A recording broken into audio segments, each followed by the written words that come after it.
काय सांगू देवा तुझी माया, दिसे सर्वत्र तुझी छाया. कधी नदीत कधी विटेवरी, उभा राहसी भक्तांसाठी. रामकृष्ण हरी माऊली.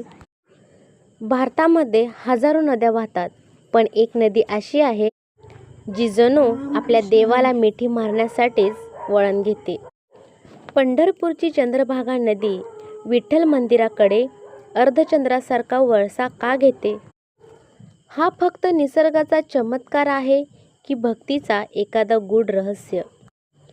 माऊली, आजची माहिती शेवटपर्यंत ऐका, कारण ही कथा तुमच्या मनाला स्पर्श करून जाईल.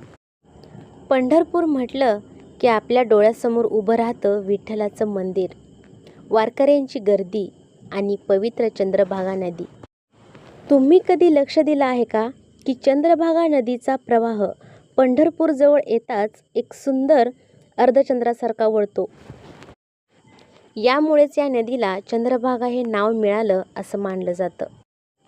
पण वारकरी परंपरेत यामागची एक सुंदर कथा सांगितली जाते.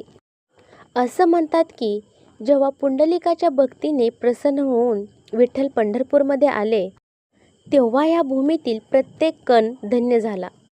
झाडं, वारा, पक्षी, प्राणी आणि नदीसुद्धा त्या दर्शनासाठी आतुर झाली. जेव्हा चंद्रभागा नदीने विठ्ठलाचं तेज पाहिलं, तेव्हा तिलाही प्रभूंच्या चरणाशी एकरूप व्हावंसं वाटलं.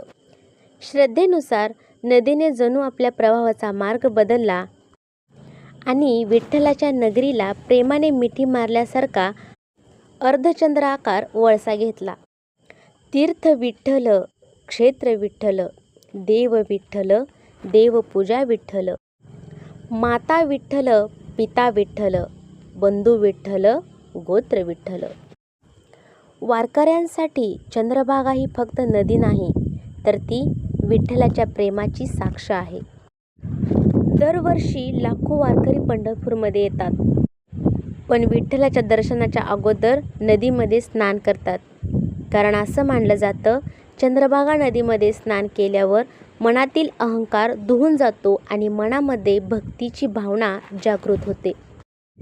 संतांच्या अभंगामध्ये देखील चंद्रभागा नदीचे वारंवार वर्णन केले गेले आहे.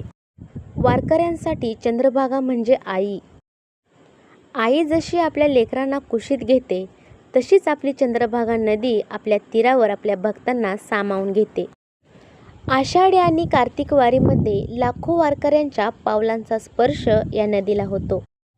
असं म्हणतात की या नदीच्या प्रत्येक थेंबामध्ये विठ्ठल नामाचा गजर मिसळलेला आहे. वर्षानुवर्ष संत, महंत, वारकरी, सामान्य भक्त या नदीच्या तीरावर बसून नामस्मरण करत आले. ज्ञानेश्वर माऊली, संत तुकाराम, संत नामदेव, संत जनाबाई अशा असंख्य संतांच्या पावलांचा स्पर्श या भूमीला झाला आहे. म्हणूनच चंद्रभागा नदी ही केवळ भौगोलिक प्रवाह नाही, ती आहे भक्तीचा प्रवाह, ती आहे श्रद्धेचा प्रवाह, ती वारकरी संप्रदायाची जिवंत साक्ष आहे. काही वारकरी एक सुंदर गोष्ट सांगतात.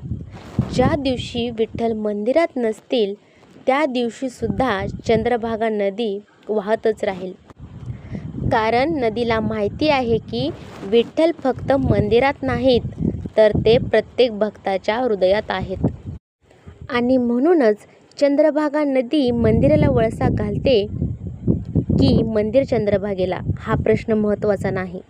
महत्त्वाचं आहे ते त्यांच्यातील प्रेम, भक्त आणि भगवंत यांच्यातील नातं, नदी आणि परमेश्वर यांच्यातील ओढ. आजही जेव्हा सूर्यास्ताच्या वेळी चंद्रभागेच्या तीरावर उभं राहिलं जातं, तेव्हा वाहणारा वारा, नदीच्या लाटा आणि दूरवरून ऐकू येणारा विठ्ठल नामाचा गजर मनाला वेगळ्याच भक्तिभावात घेऊन जातो. म्हणूनच लाखो वारकरी वर्षानुवर्ष पंढरपूरकडे खेचले जातात.